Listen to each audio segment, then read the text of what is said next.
Welcome to the Voice of MPE, the official podcast of Merchant Payments Ecosystem, Europe's largest merchant payments conference.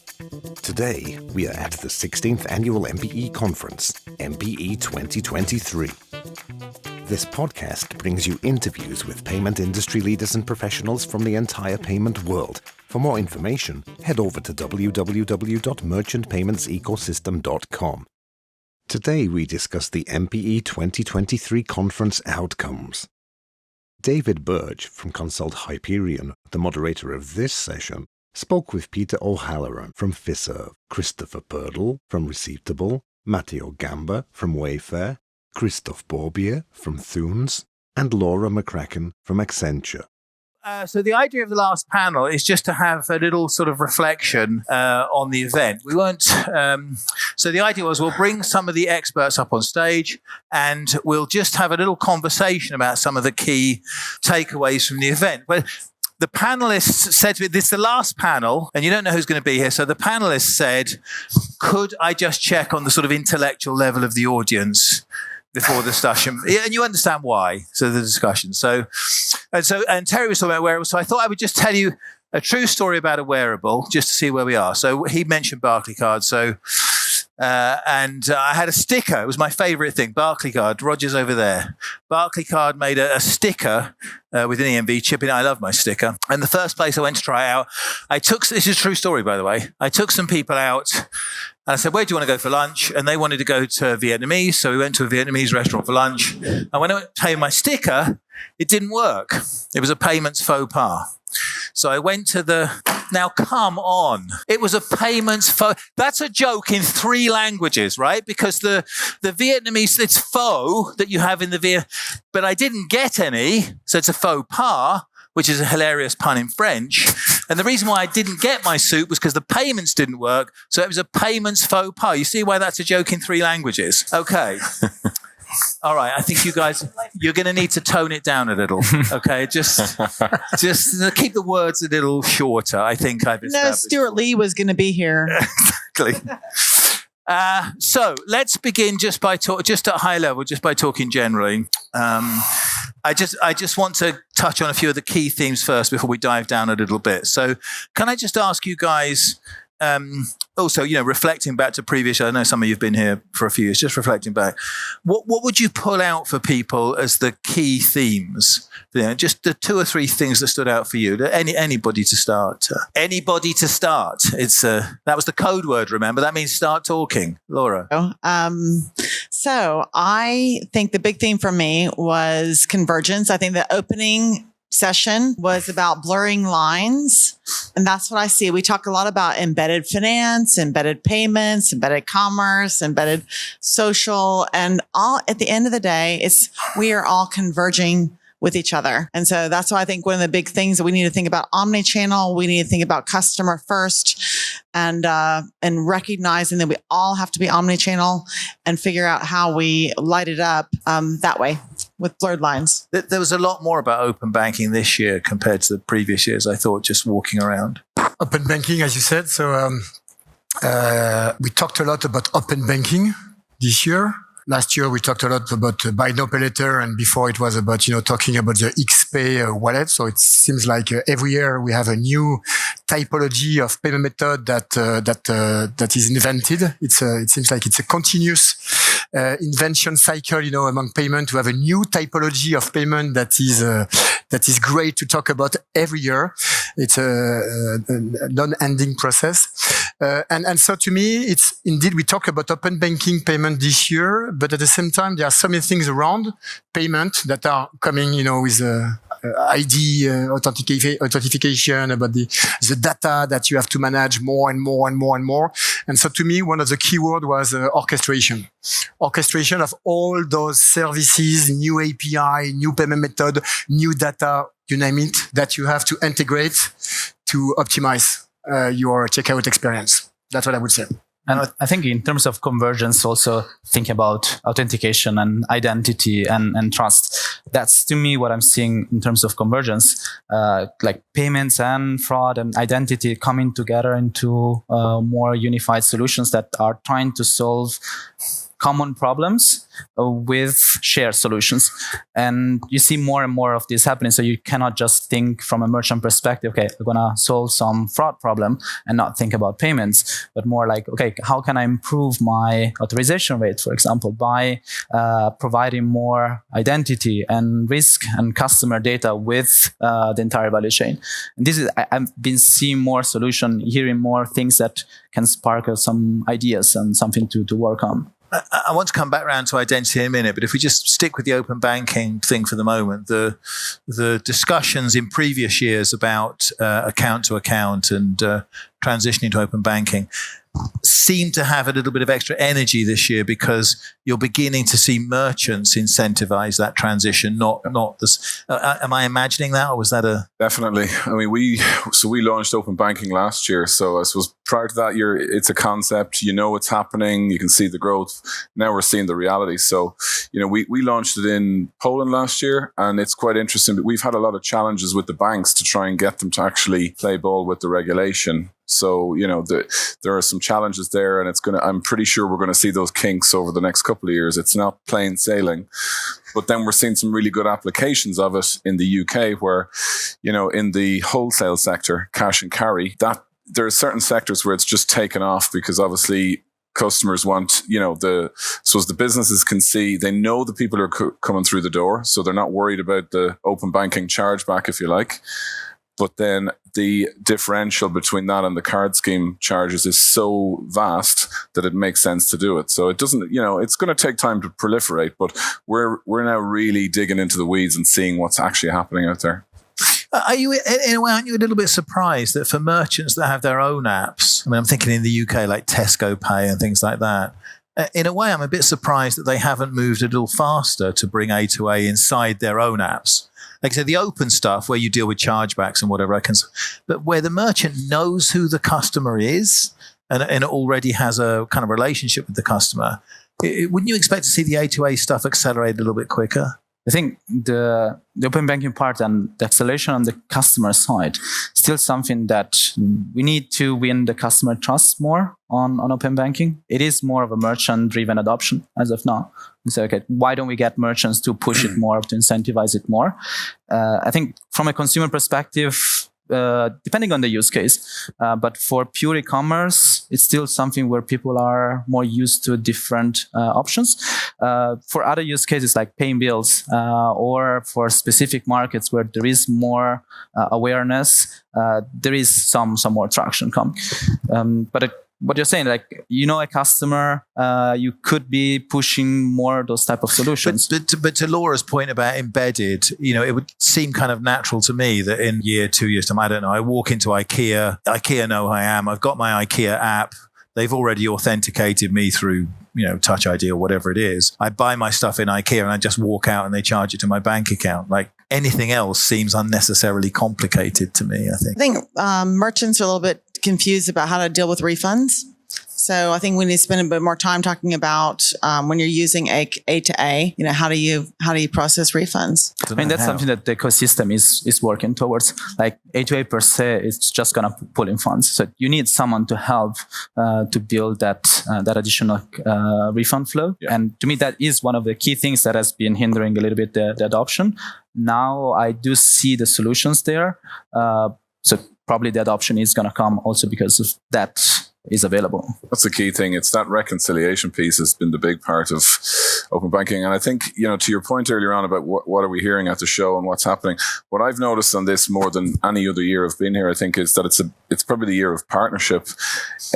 COVID kind of changed the game. Everybody suddenly wanted, you know, they probably got a time to get off a plane, sit back, look at their strategies, figure out what they wanted to do. Huge uptick in e-commerce. And then we've come out of it and everybody wants omni-channel and they want it all to be seamless. And I think we've all realized we all need to work with each other to get it done. Nobody can, you know, the expectation from the consumers and the merchants has gone so high. we find the best way to do it is collaborating with other partners to come up with something that the clients want. I think this raises a really good point of my big takeaway from this show. As a founder of a fairly early stage startup within this space, there's probably people in the room would have been coming here for years and years and years. It's my first time, so I'm walking around, bright lights and just taking everything in. But it is this comes across as very much an ecosystem, very much a place where I don't think payments was maybe 10 or 15 years ago, whereas a new entrant, you can literally walk around any stand and find a potential partnership opportunity for your business. The idea of payments being a kind of closed club and a very sort of difficult space to penetrate, I think has very much evaporated. It creates all kinds of opportunities.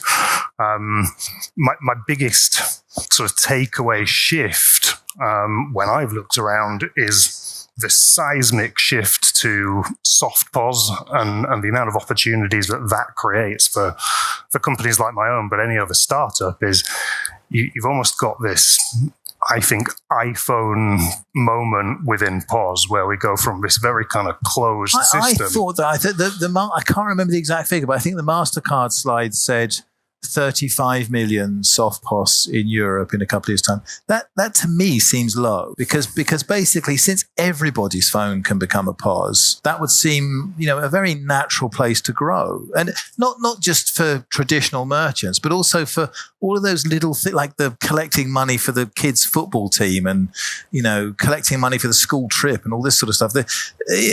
There's lots and lots of applications where you can see soft POS being embedded into those other apps on the phone. So that seemed an underestimate to me. We had an interesting one where we kind of kicked off soft POS with the schemes with the MPOC solution in 2019. The first ones to do pin on glass. And we kind of thought SMEs and then retail were going to be where, queue busting was where it was really going to take off. What we've ended up finding is actually courier companies are the ones who've really, we've solved a pain point. So they've got Zebra devices or whatever device you need to sign on at the door.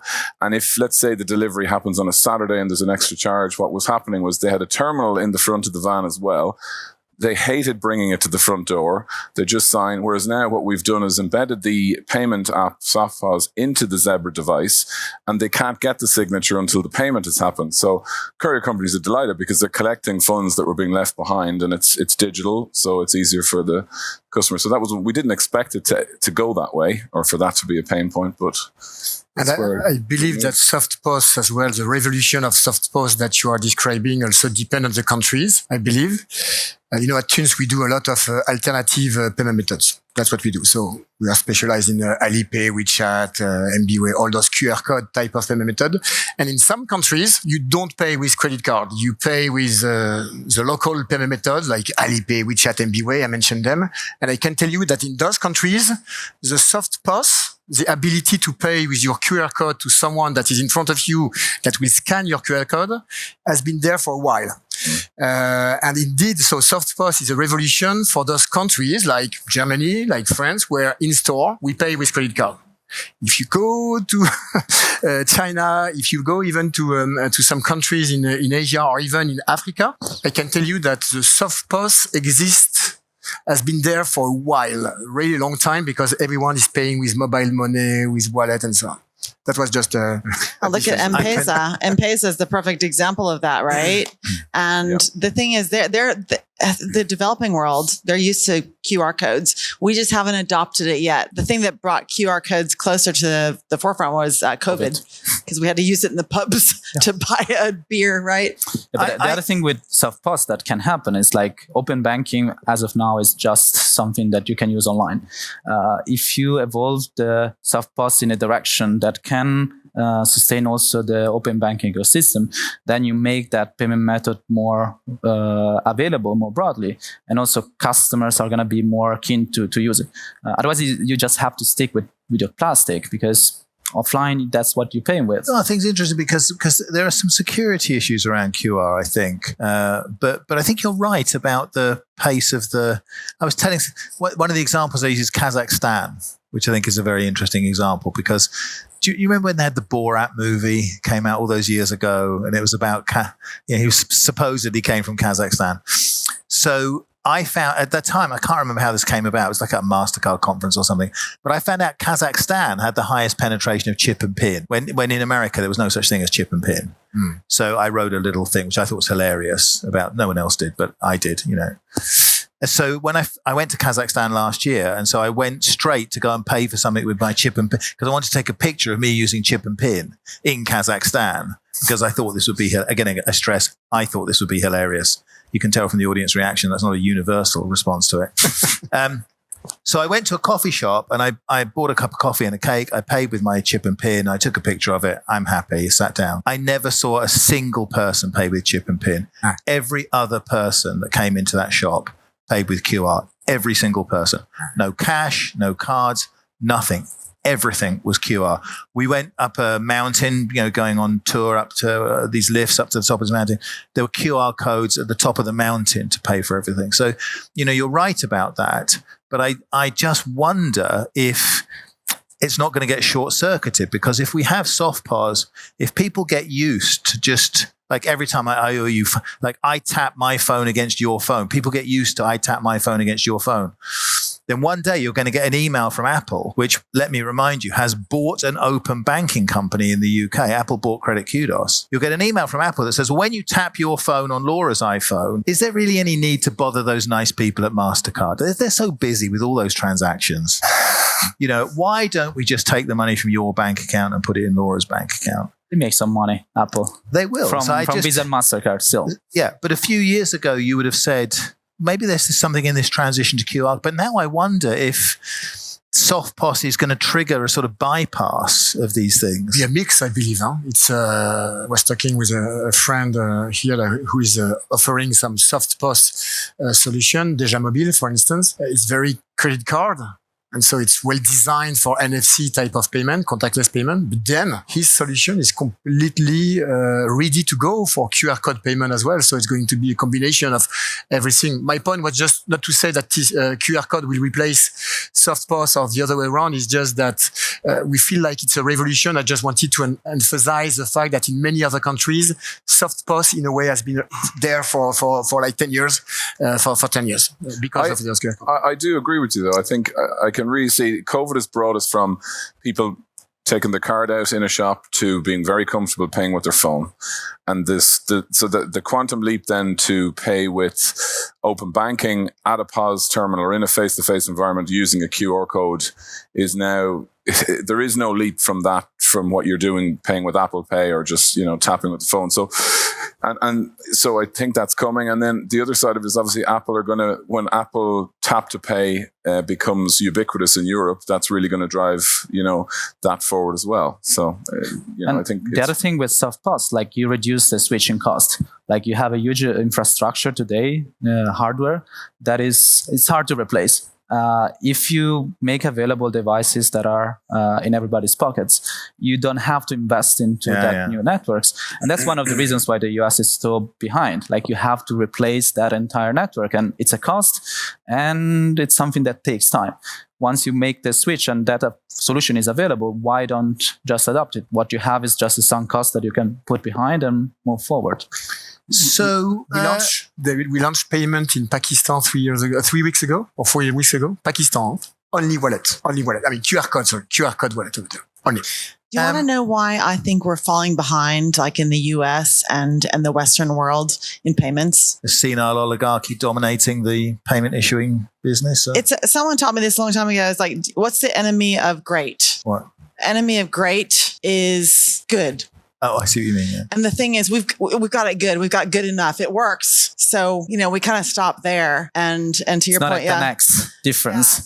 So, the people in the developing world, they just kind of leapfrogged us straight to mobile. And that's why we're falling behind. I think, there's people in the audience, so we, say, okay, it's good enough. It just works. It just works. Unless you're a merchant who's thinking, why am I paying like $2 for a transaction in America, where in the Netherlands it would cost me 12 cents? Like you say, it just works. It just works at enormous cost, at an enormous tax on the economy, the retail trade. So I understand what you're saying, but I don't think that means there's no impetus for change, But the I think cost part is something that in the US is also driven by customers. Like you want your rewards, and it's hard to move away from that. Like I can give you a very cheap payment method. It's not going to have rewards. Are you going to make that switch as a customer, or are you going to be stuck in what you're being familiar with? Certainly. No, I think that interchange open is a banking narcotic. is really driven by the merchants so far. I mean, it's not something that the user wants. I can pay with my Apple phone, with my phone. It's easy. Now the battery is okay. So like 5 years ago, we were always missing some battery at the end of the day, but now the battery is okay. It's cool. It's seamless. It's secure. I personally don't care of open banking solution. It doesn't bring me any value added. That's really something that is so far, I believe, driven by, and it's cool. We have to go there, right? And we go there. We have a lot of open banking solution connected at Thunes, but it's really something we have to keep in mind. It's something driven by the merchant and by the government here. The irony is, it's still a users. patchwork quilt around Europe in terms of how banks have implemented it and how much they're sticking to the regulation. And the irony is, the only, this was brought out by the EU. The only country in Europe that actually has done it properly is the UK. So the only country who doesn't actually need to follow the rules is the only one who's actually implemented it correctly. With all the banks, that's what we're seeing around Europe, where you can't rely on the same level of approval rate and acceptance based on the current setup. That's going to take time to come. It's going to take pressure. It's going to take a period for that to really happen and be as reliable, let's say, as card payments. Let's pick up on that sort of pan-European point a little bit, because there were one or two things that happened. Was anybody here at the central bank digital currency panel yesterday with the European Central Bank? Yeah, it was a little bit. Yes, it got a little bit out of control. Let's say. Let me just say, the debate about digital currency is a heated debate, which almost ended up in the car park. And Angela managed to cut it off, but it was a very passionate debate. But that's one area where Europe might see something very different in that kind of 5-year horizon, because if there is a digital euro which works the same across all the Eurozone, you finally have a single. We're supposed to have SC Instant. It's all patchy and not everyone's connected and blah, blah. But in 5 years' time, you could have a digital euro that works the same everywhere across Europe. And that surely would lead to some changes in the way things are done, right? I'd question whether there's a great consumer value in having a digital euro. If you go out and spend euros in whatever way you spend them today, what does the creation of a digital euro really do for the consumer? We talked, a little bit about the explosion of wallet schemes in, you referenced M-Pesa in Africa. And, it's a little easy to say we're slow to catch up in the Western world. But there's a common denominator use case for M-Pesa across the African continent. It's serving a largely unbanked population. It didn't take off quite so well in South Africa because they've got a decent level of credit and debit card penetration there. But otherwise, the reason it took off was that genuine use case for a consumer. It was the only way they had to pay with something for something digitally. We're clearly not there in Europe. Well, I'm happy you bring up M-Pesa as an example, because Consult Hyperion did the original feasibility study for that, so I'm really rather proud of it. But the crucial difference, it's an interesting difference you raised, but the crucial difference between South Africa and Kenya was that in Kenya, it was the telco. In South Africa and Tanzania and everywhere else, the regulators made banks get involved. And I'm sorry to say, in a room where there may be some representatives of that very important industry that's central to our prosperity. But if you drew a little graph of where banks were involved against the penetration, it told a very revealing story. M-Pesa in Kenya was successful because it wasn't banks, and this is kind of what I'm thinking about this sort of stuff, which is when you start talking about, unlike what we talk about now, electronic money that's going between cards and bank accounts and so on, when you start talking about digital euros, who knows? It could be Carrefour that turns out to be the best wallet and the best organizer and the best orchestrator, or Mercedes, but you know what I mean? Like it's that non-bankness of it which sort of interests me as a vector for innovation in this space, or which links to what you were saying about the social commerce stuff. I mean, what if it's, I don't know, we're allowed to talk about TikTok anymore? Has that been banned? But you know what I mean? Like, what if, like, we're all sitting here talking about credit cards and so on, and meanwhile, everybody that's 12 years old is using TikTok, and in 5 years' time, they'll be paying for everything in digital renminbi. It won't matter what we think about. You know what I mean? Like, there's something else coming, isn't there? What? I read this great book the other day called The Currency Cold War. Highly recommended, by the way, I have to tell you. Written by one of our friends on stage. Yes.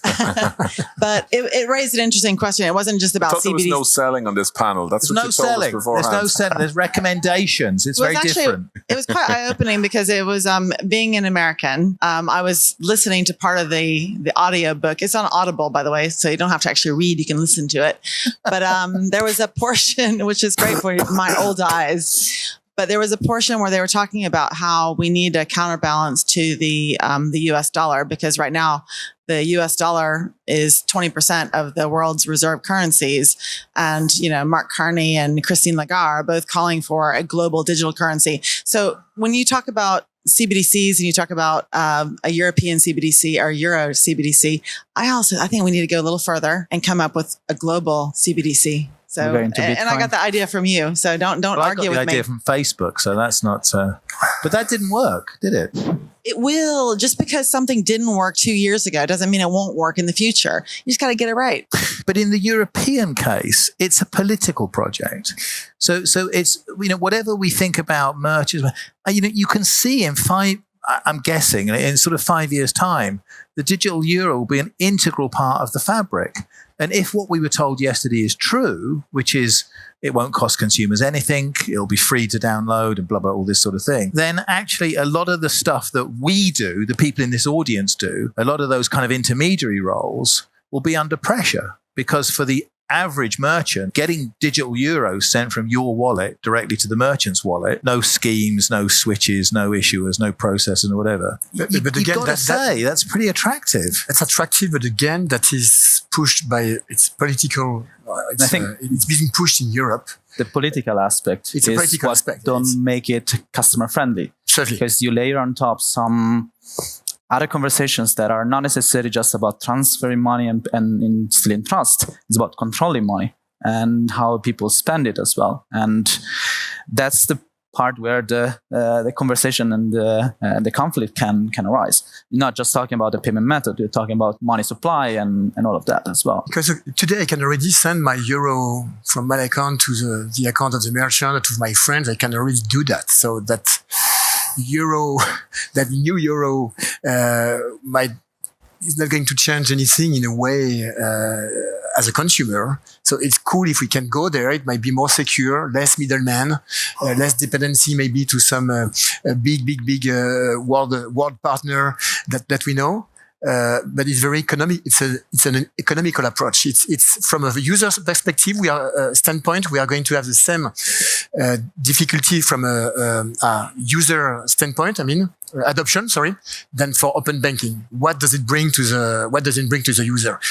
What you said about M-Pesa, those wallet in Africa. Why are they using wallet over there? It's because the user needs it to pay. Wanted to pay. And all those, we have mentioned also that Generation Z guy, the biggest part of the population in the world. Those guys, if you see them in a restaurant, they don't talk to each other anymore. They chat to each other when they are together. And so those guys, they were born with a wallet in the hand. And so those guys, their needs, of course, is that everything they do in their life has to be linked to that wallet and payment as well. Here, I see an innovation that has a strong adoption because it comes from the user. Comes from the user. I agree with that point. But then on that argument, wouldn't you say that I agree with you. So the smartphone is the integral, for the next, the next 15, 20, the next generation, the smartphone is the critical integral device. But then wouldn't you think a digital euro is more native to that smartphone world than what we're doing, which is taking 50-year-old cards and pans and things and somehow jamming them into smartphones and making them just about work. I mean, the digital euro will be native to that smartphone world. But we already have open banking, which is just on its way, so we don't necessarily need the card. I suppose when I look at this, I just think of, the previous iterations, not quite a digital euro, but Monet and then Pepsi over the last few years, and they just haven't quite worked because of that political angle. I don't think we've cracked in Europe how exactly to kind of get everybody on board with this. I think it has its way of coming, but I'll wait and see. Just to remind the audience that Pepsi and things like that, were they banks or non-banks running those things? Banks, yeah. CBDC is a political conversation in every country. And if you look at the US, China, Europe, like in the US, there are states that are saying, we're going to ban CBDC, like in Florida. It's hilarious. It's party like it's 1699. They're banning something that doesn't even exist, right? Because out of an ideology, and you attach a political argument on top of something that is more than just money. Wouldn't you think in the freedom-loving state of Florida, people should be able to use whatever they want to pay? If you make laws which restrict what people can use to pay, like in El Salvador or North Korea or New York, actually, where you have to accept cash, that's an outrageous restriction on private contract. Wouldn't you agree? When you think about the way CBDCs are going to be used, it's also to control how people are going to be. So you put together, put against each other two different personal liberties, and people view those two things separately. Let's ask the audience, because I want to find out what the audience think about it. Just out of curiosity. So who thinks that a digital euro will be a platform for innovation and new products and new services and a new generation of possibilities? Okay. And who thinks that a digital euro is digital slavery, which will render us under the control of the WEF and the Illuminati? Yeah, it's pretty even. It's pretty even at the moment, I have to report. So next year we'll have to cover it in a bit more detail. Let's move on to a couple of the other things, because I'm very curious about the kind of more forward-looking stuff, because it is interesting. I mean, I've been to this conference for a few years, right? And normally in the kind of wrap-up, like, what's really going on? What's happening? What's new? It's, SCA version 2 has got an extra data field in with you know what I mean? Like, that's the life we grew up with. Paul grew up doing the merchandising for the Osmonds. He ran the Osmonds fan club in London. And me, I was looking at APAC's 8583 fields. So in previous years, that's the sort of stuff we were talking about. This year, what's coming round the corner, people have been talking about AI and the metaverse and what. There's a sea change in what people see coming compared to what it was. The stuff we used to be excited about, a marginal reduction in fraud rates under certain circumstances, that doesn't cut it with this audience anymore. So when you look at the forward-looking stuff, what's the stuff there that just out of the corner of your eye, you're walking out of this conference thinking, there's something there that we need to do something about? The more forward-looking stuff. My takeaway, and I've seen a couple of really good talks on this the last couple of days, is what payments can do as a set of rails to help merchants, to help retailers with their sustainability initiatives. I think that was really, really difficult to do a few years ago. We would see things sort of bolted onto the very end of a payments journey to perhaps, carbon offset. And it was very much an afterthought for the vast majority of merchants. What I'm seeing now is merchants that are really thinking about really kind of two sides of how payments can affect sustainability. You've got the one side, which is literally the rails and the chain of their payment system and how sustainable are all of those companies they work with along the chain. But it's then what can they build around those rails? How can they use all of the data that is going through that chain to then allow their business to be as sustainable as possible, to offset the CO2 equivalents of what their customers just bought, or invite their customer to do that of their own account? A lot of great tech out there. I think this time next year, we're going to be seeing a lot of different experiences at checkout. I've seen a couple of startups pitching that do this on the cards. They analyze the card spending to tell you what your CO2 rating is. Obviously, I deleted buying tickets to fly to merchant payment ecosystem. I mean, I didn't quite want to see that on the total, but I get your point. That was a little bit esoteric a couple of years ago, but it's becoming part of the customer proposition now. I think to your point on AI, I mean, we've been using AI for years in our operations center, robotics and other things to try and automate. But I think ChatGPT for me is the thing that I just think it's probably the biggest paradigm shift since the internet. The applicability of that, we've already started to use it for certain things, but it's sort of a frightening when you start using it, and the power is just endless, and the applicability, it's hard to even conceive where it's going to be. But I think we'll all come back here in a year's time, and it will have moved on in the same way the open banking discussions have moved on into lots of reality and applications. I think we're going to see the same with that. Do you agree that we need to hit the pause button for 6 months while we work out how dangerous it is? So China is catching up. Well, I mean, a pause button so that we didn't have to listen to Elon Musk for 6 months, I think would I don't see how you can hit the pause button on that. I mean, I kind of agree with you, like intuitively, there is something qualitatively different about the acceleration of ChatGPT into the marketplace compared to other things. Like there's something bubbling that I feel I don't quite understand, but I can sort of, you know what I mean? There's something is going to change. Yeah, I think you had 50 million downloads in 30 days. And the plugins that exist already are absolutely amazing. So, I mean, for me though, the biggest thing that we talked about at this conference that was new was the convergence of identity into the wallet, and the wallet expanding its usage, including identity, cards, open banking, blockchain, tokenization, everything all being in one wallet. And 2 years ago or 3 years ago, I think I had the scheme telling me that wallets would never work, but now they actually are. I think they've come into age. Yeah, I wanted to circle back around to the identity thing for the end. So thank you for ruining my narrative flow. Because I did kind of want to finish on that point, because I know I have a very narrow prism on this kind of thing, but it did seem to me underneath several of the talks that I went to, what was really going on was a transition to digital identity. That's the thing that's wrong with all, that's why we have fraud. That's why Paul doesn't know who his customers are. That's why merchants can't deliver the loyalty schemes that they need in the absence of schemes. Also, it's like underneath everything, there is something going on in identity that's going to change things in this space. And the question I want to sort of push on, because I genuinely don't know the answer, is so we could have said that last year. So what's different this year?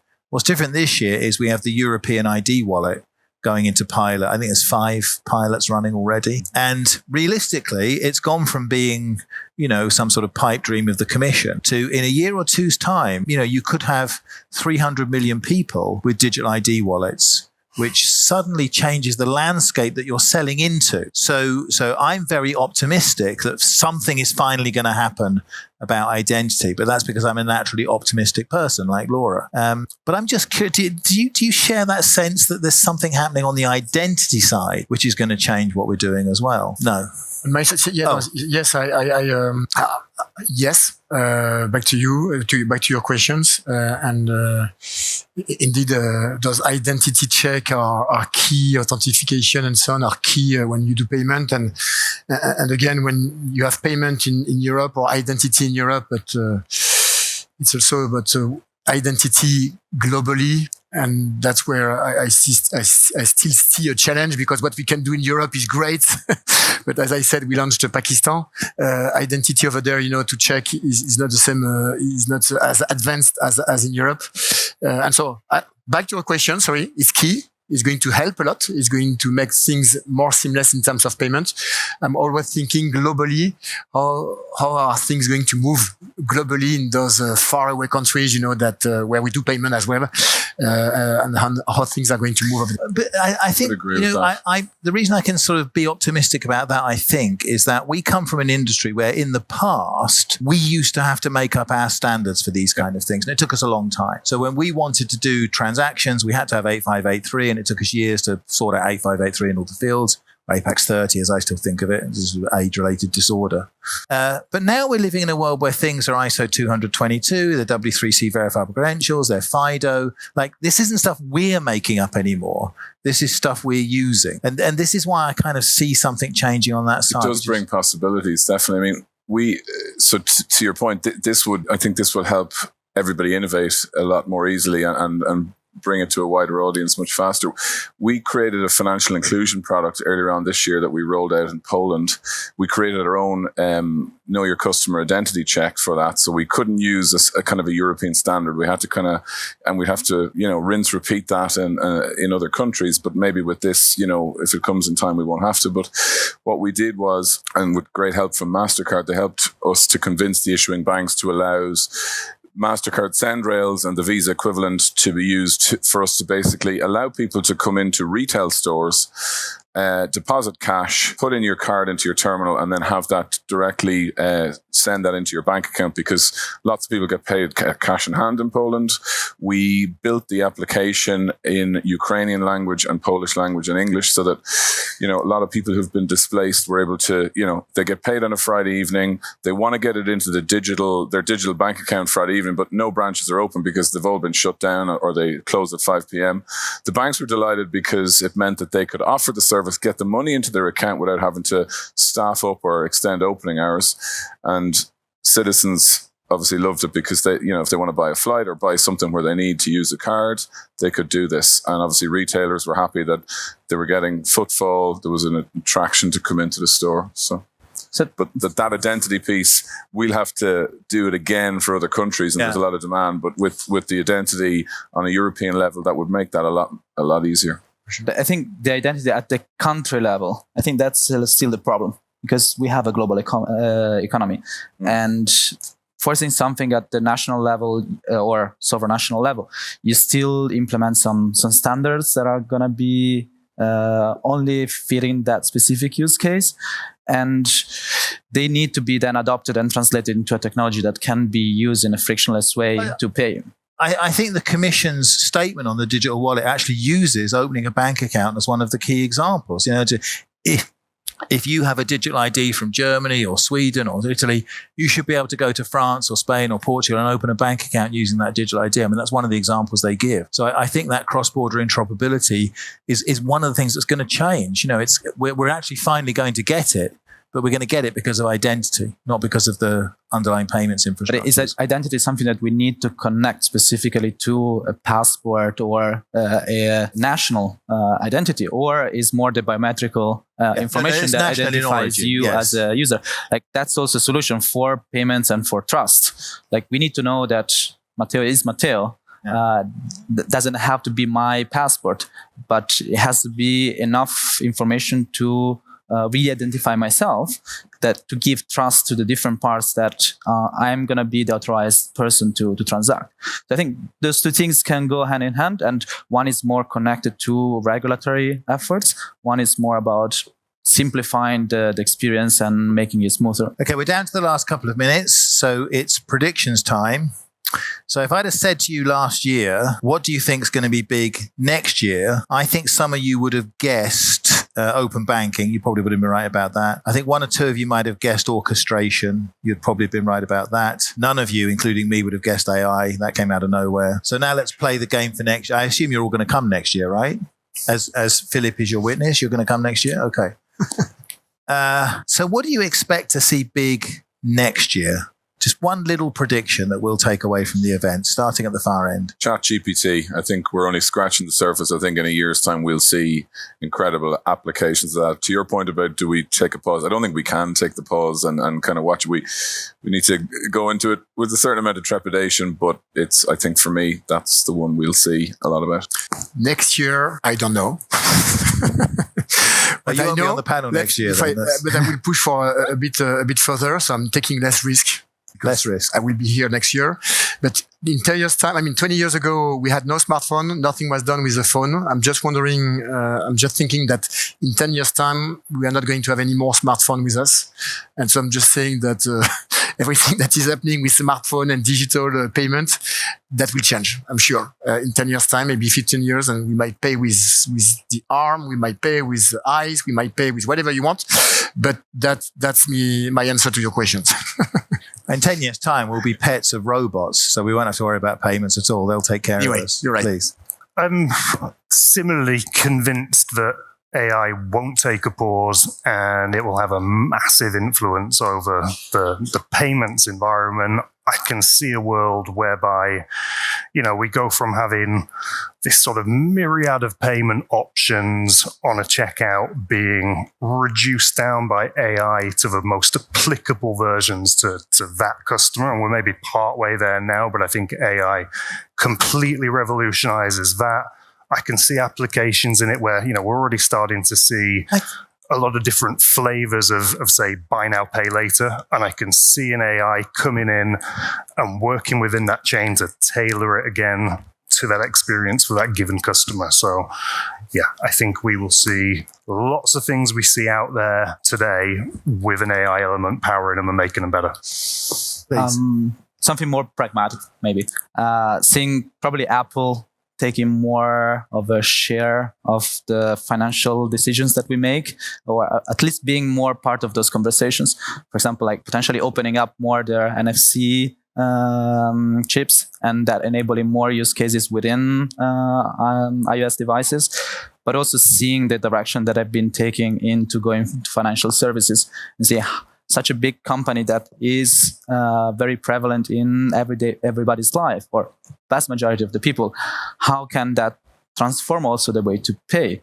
Like what we were saying before, like Apple has the potential to attach directly to a bank account and skip completely the card networks. I think also, aren't Apple bringing out their metaverse glasses on the June? Devices. It's next June or something. I can't remember. But soon Apple are going to have their metaverse glasses. So next year we won't actually be here, of course, because we'll just be on the glasses, sitting at home connecting. So it's a terrible vision of the future, but it might happen. Laura, please. I think we're going to shift from talking about embedded finance and embedded payments to embedded commerce. I think that the payment companies, the wallets, the banks, the challenger banks are all going to be trying to figure out how to embed commerce into their customers' lives. So that's my prediction. And actually social media will be one of the key channels for that. Naturally, yeah. I think you're absolutely right. Listen, thank you very much, everybody. I just stress again, nobody knew what questions they were going to be asked. They came up here as experts to give you their genuine opinion on what they've seen over the last 3 days. I hope you appreciated that as much as I did. And I hope we'll see you again here next year. Thank you very much, everybody. Thanks for tuning in to the official MPE podcast. If you've enjoyed this episode, be sure to subscribe to the show and check other video interviews with other industry leaders on our YouTube channel. For more content, follow Merchant Payments Ecosystem on LinkedIn and Twitter. Don't miss out on our Positivity magazine, and remember to subscribe to the MPE newsletter at www.merchantpaymentsecosystem.com.